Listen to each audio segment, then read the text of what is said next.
Hello बच्चों, आज हम पढ़ेंगे संगनी क्लास 5 चैप्टर 15। आज के चैप्टर का नाम है मनुष्य की नियति में अंतर। प्रस्तुत कहानी में बताया गया है कि जिस देश का शासक दयालु, उदार और लोभी ना हो, वहाँ की प्रकृति भी अन्न और उन्नति का रस बरस बरसाती है। इसके विपरीत क्रूर, निरंकुश और लोभी शासक की प्रजा हर तरह के अभाव में रहती है। यहाँ पे लेखक क्या लिख रहे हैं कि जहाँ का राजा जो है वो क्रूर ना हो, वो कठोर ना हो, अच्छा हो दिल से, और तो और लोभी ना हो और दयालु हो, वहाँ के लोग खुश रहते हैं। और जहाँ का राजा लोभी हो, क्रूर हो, वहाँ के लोग हमेशा कुछ ना कुछ तरीके से अभाव में रहते हैं। तो पढ़ते हैं हम इस चैप्टर को। हाय, बकरी 2 गांव खा गई। एक आदमी आगरा की सड़कों पर रोता चिल्लाता घूम रहा था। लोग आश्चर्य में थे कि भला बकरी गांव कैसे खा सकती है। आखिर यह खबर बादशाह अकबर तक पहुंची। बादशाह ने उसे दरबार में बुलाया।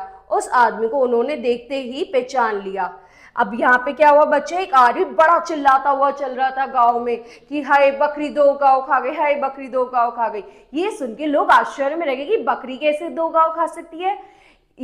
और ये बात राजा अकबर तक पहुंच गई। तो अकबर ने उसे बुलाया सभा में और वो उन्हें देखते ही पहचान गए।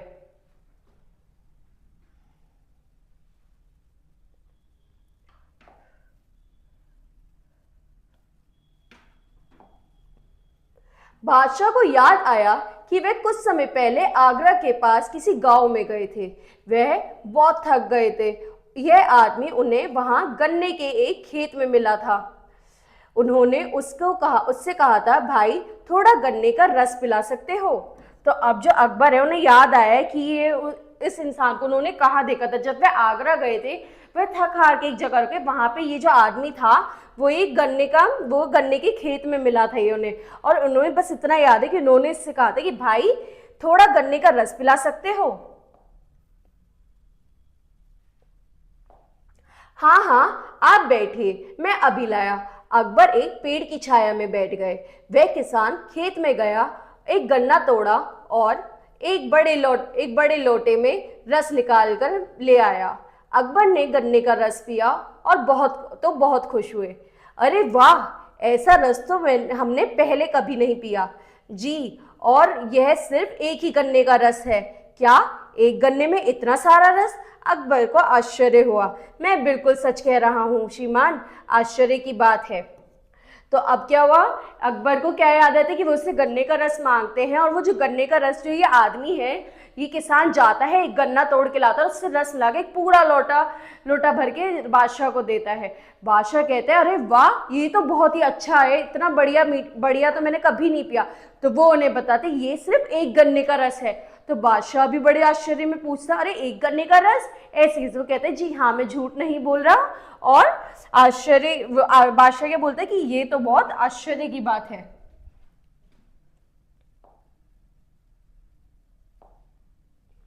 ये हमारे बादशाह की नियत की बात है श्रीमान। अगर उनकी नियत ठीक ना हो तो गन्ने से रस ही ना निकले। अच्छा, कितना लगान देते हो? जी, लगान तो केवल 4 आने ही देना पड़ता है। केवल 4 आने? बादशाह ने आश्चर्य से पूछा। फिर वे सोचने लगे कि ऐसे रस वाले गन्ने की खेत पर काफी रुपए की लगान लगाना चाहिए। ठीक है, आगरा पहुंचते ही इसका लगान बढ़ा दूंगा। कुछ देर इधर उधर की बातें करने के बाद अकबर ने कहा, अच्छा भाई, चलने से पहले थोड़ा एक लोटा रस और पिला दो। तो अब जब उसने क्या कहा, आश्चर्य की बात नहीं है, जहां का जो राजा है वो उसकी नियत ठीक हो तो उस गन्ने से भी खूब रस निकल सकता है। तो कहता है, क्यों, कितना लगान भरते हो? तो कहते हैं, सिर्फ 4 आना। अब बादशाह मन में क्या सोचता है, सिर्फ 4 आना? इतने बड़ी गन्ने की जिस पे तो ज्यादा से ज्यादा लगान भरना चाहिए। अब मैं अपने राज्य जाके और लगान भरूंगा। अब वो बातों बातों में उससे कहता है कि एक गन्ने का रस और दे दो।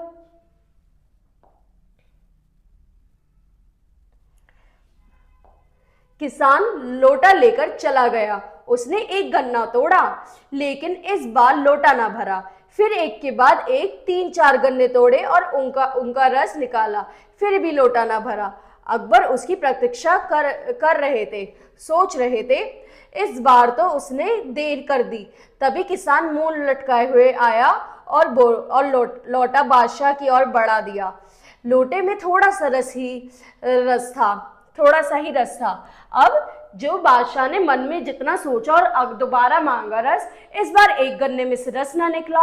इस तरीके से किसान 3-4 गन्ने लेकर आया, उसमें से रस निकाला, तब भी लोटा पूरा ना भरा। और राजा जो है उसका इंतजार करता रहा, और जब उसके पास वो लोटा लेकर आया, उसने पूछा, अरे इतनी देर लगा के सब इतना सा ही रस निकला है इसमें से?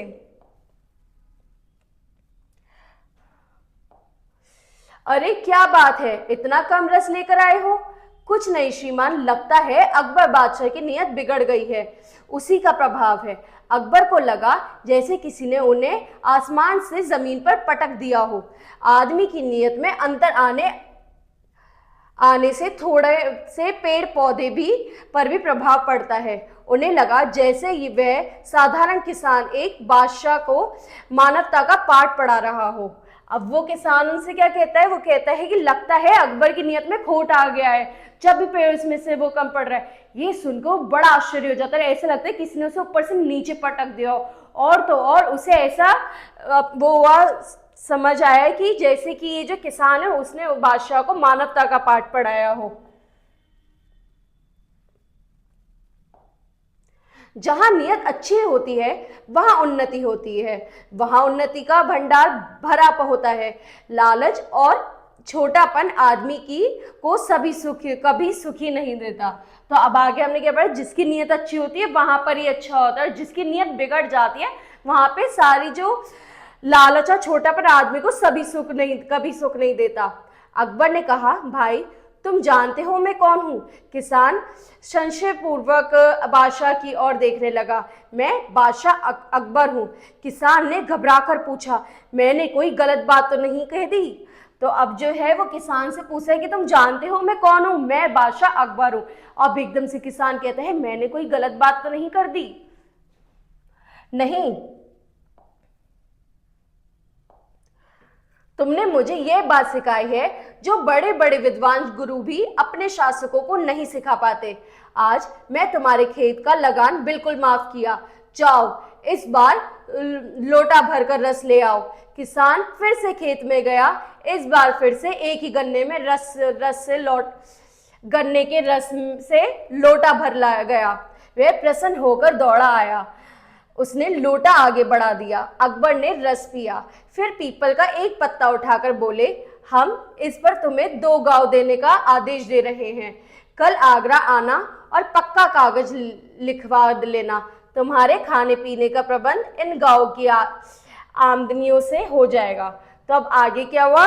जो कहते हैं कि तुमने तो मुझे बहुत अच्छा पाठ पढ़ाया है जो एक गुरु विद्वान भी न दे सके। जाओ अब की मैं तुम्हारा सारा लगान माफ करता हूँ और इस बार लोटा भर के लेकर आना। इतना कहने के बाद किसान एक ही गन्ने से पूरा लोटा भर लाया। अब एंड में जो बादशाह वो कहता है कि ये लोग ये कागज, इसमें मैं तुम्हें 2 गांव देता हूँ, इससे तुम्हारा काम चल जाएगा।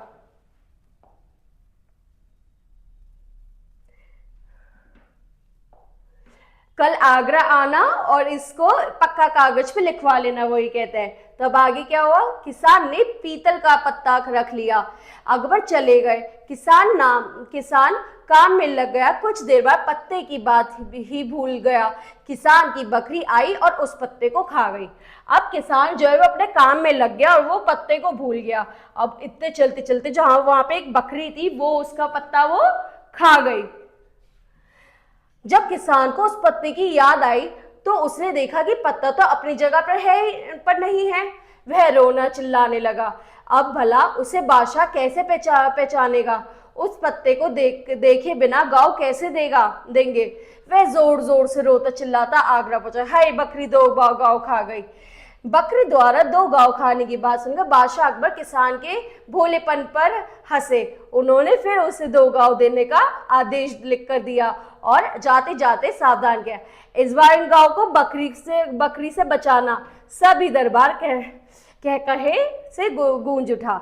अब जो किसान है वो जब रोता हुआ है कि बकरी उसकी 2 गांव खा गई, तो अकबर ने जब उसे बुलाया तो ये बात सुनकर वो उसकी भोलेपन पे हंस पड़ा और उसे दोबारा 2 गांव लिख कर दिया और उसे कहा इस बार बकरी को मत खिला देना। ये सुन के पूरा जो वहां पे सभासद था वो हंसने लगा। ठीक है बच्चों, अब अगली क्लास में अगला चैप्टर पढ़ेंगे। Thank you.